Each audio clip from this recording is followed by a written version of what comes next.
मुंह ही नहीं देखते। मनोज काका 11 करोड़ बच्चे कॉलेज का मुंह नहीं देखते प्रधानमंत्री जी। आपने क्योंकि बहुत ही कटु बात की आज, और सर इधर उधर की बात मत कीजिएगा, सीधा मुझे आंकड़ा बताइए, कौन सा झूठा आंकड़ा था आज के संबोधन में प्रधानमंत्री के?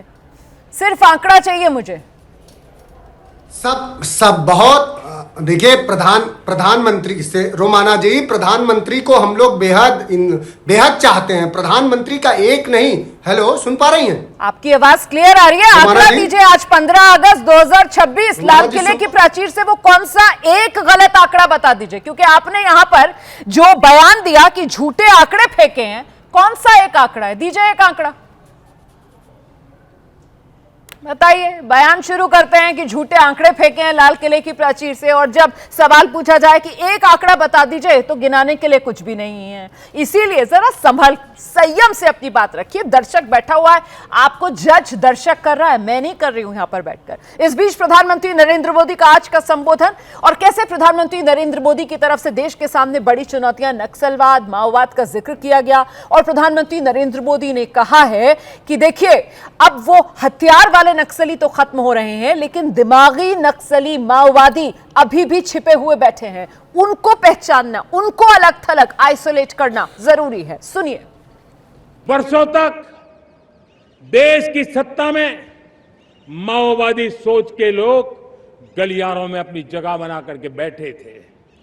सरकारी कमेटियों में सलाहकार के रूप में भी ये माओवादी सोच ने नीतियों को प्रभावित किया था।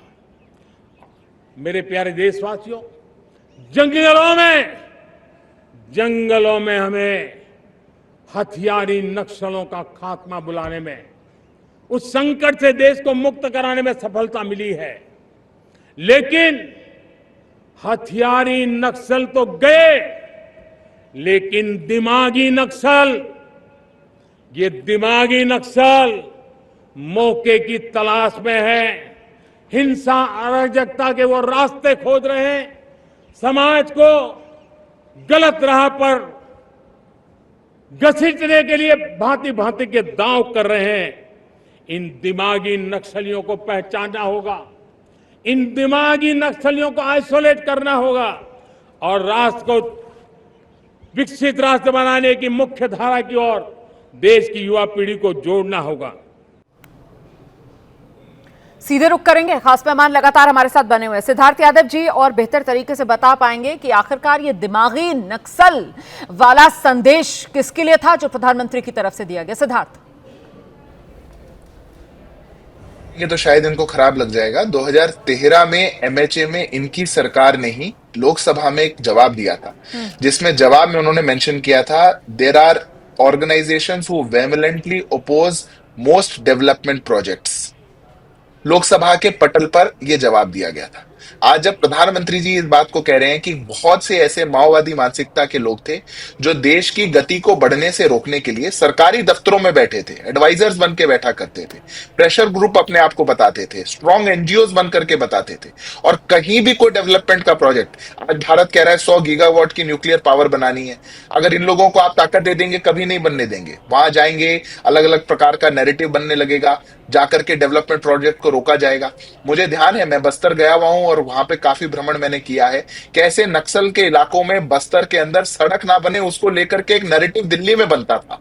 वहां तो जो बंदूकधारी नक्सलवादी थे वो तो थे, पर दिल्ली में भी बताया जाता था नहीं ये वहां सड़क बनेगी, डेवलपमेंट जाएगा, तो ये जल जंगल जमीन के खिलाफ है। प्रधानमंत्री जी उसकी तरफ उल्लेख कर रहे हैं। अगर रोमाना जी हमको सबको मिलकर के भारत को विकसित भारत 2047 में बनाना है, तो निश्चित तौर पर हमको सबको एक साथ आना पड़ेगा, और जो ऐसे लोग हैं जो इस ग्रसित मानसिकता से हैं, जो भारत की डेवलपमेंट का साथ नहीं देते और झूठा नैरेटिव बनाते हैं, उनको भी एक्सपोज करना पड़ेगा, क्योंकि ये देश की तरक्की में एक बाधा बन करके आते हैं। अभय जी जवाब दीजिए।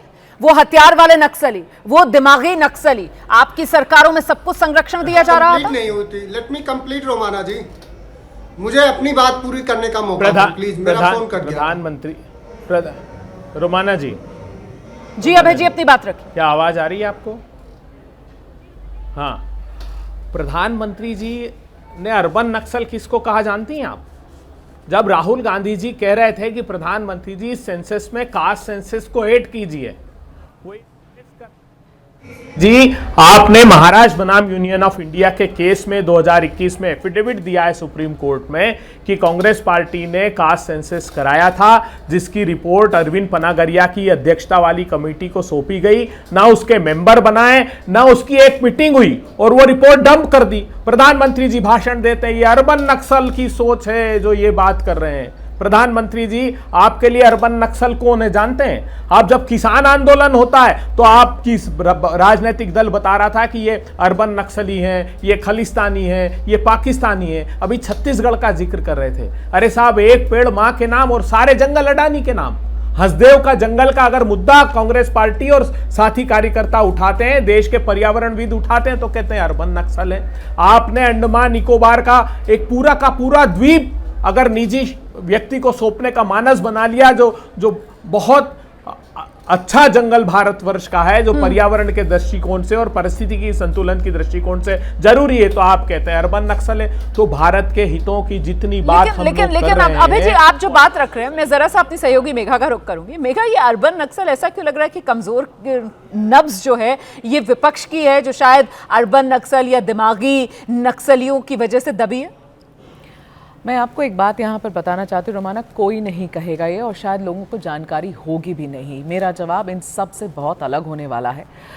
जब प्रधानमंत्री इस बात का उल्लेख करते हैं कि दिमागी नक्सल या आपको अर्बन नक्सल कह लीजिए, जिनकी सोच नक्सलवादी है, जो माओवादी सोच वाले लोग हैं, ये कौन है?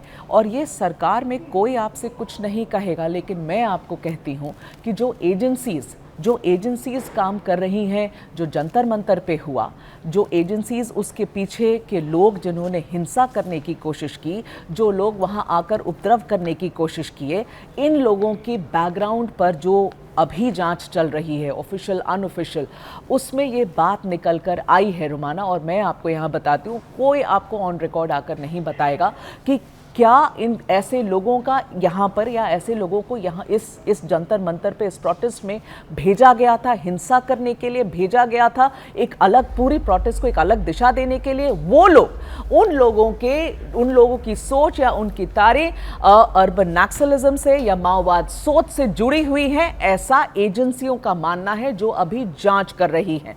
तो जब आज प्रधानमंत्री ये बात कहते हैं, मुझे नहीं लगता है कि वो सिर्फ जंतर मंतर की बात कर रहे हैं, वो एक वाइडर पिक्चर की बात कर रहे हैं। लेकिन ये बात एजेंसीज के इन्वेस्टिगेशन में जो हम अपने सूत्र से पिक कर रहे हैं, वो निकल कर आई है। अब ये आगे चलकर इस बात को किस तरीके से बढ़ाया जाएगा, कौन क्या कहेगा, मुझे नहीं पता, लेकिन मैं अपनी जानकारी से आपको ये बात बता रही हूं। ठीक है, आपत्ति क्या है? आपकी 30 सेकंड आपको दे रही हूं, उसके बाद मनोज काका जी आपके पास आ रही हूं, फिर सुजाता जी आपके पास आ रही हूं। जी जल्दी से। ये हमेशा पत्रकारों के माध्यम से सूत्री क्यों आते हैं? सरकार क्यों नहीं आती?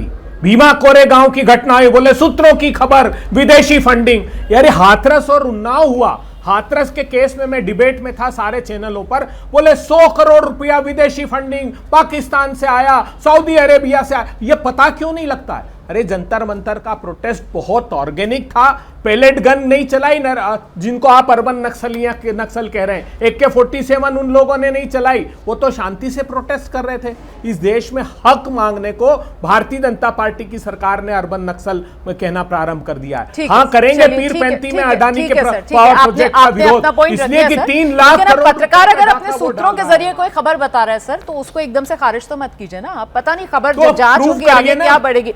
अभी जांच चल रही है ना सर, ठीक है। अभी सूत्रों के हवाले से कम पत्रकारों के सूत्रों पर तो पहला मत बिठाइए अभय जी। आज वैसे भी स्वतंत्रता दिवस है। मैं मनोज काका के पास जा रही हूँ अब। मनोज काका जी, अर्बन नक्सल है ना, वो दिमागी जो नक्सलवाद है, उसका प्रधानमंत्री नरेंद्र मोदी की तरफ से जिक्र किया गया। उन्होंने बाकायदा ये बात कही कि भाई कुछ लोग ऐसे हैं जो लगे हुए हैं डर फैलाने में, जो लगे हुए हैं भ्रमित करने में। कोरोना काल का उन्होंने जिक्र किया कि कोरोना काल के समय वैक्सीन नहीं मिलेगी, वैक्सीन खराब है। और एकदम से मुझे याद आया कि समाजवादी पार्टी अखिलेश यादव तो पहले तो यहां तक कह रहे थे हम तो वैक्सीन लगवाएंगे नहीं। मतलब गुमराह करने में कोई मौका विपक्ष छोड़ता नहीं है। उसको भी प्रधानमंत्री नरेंद्र मोदी ने आज लाल किले की प्राचीर से देश के सामने रखा है। मनोज काका,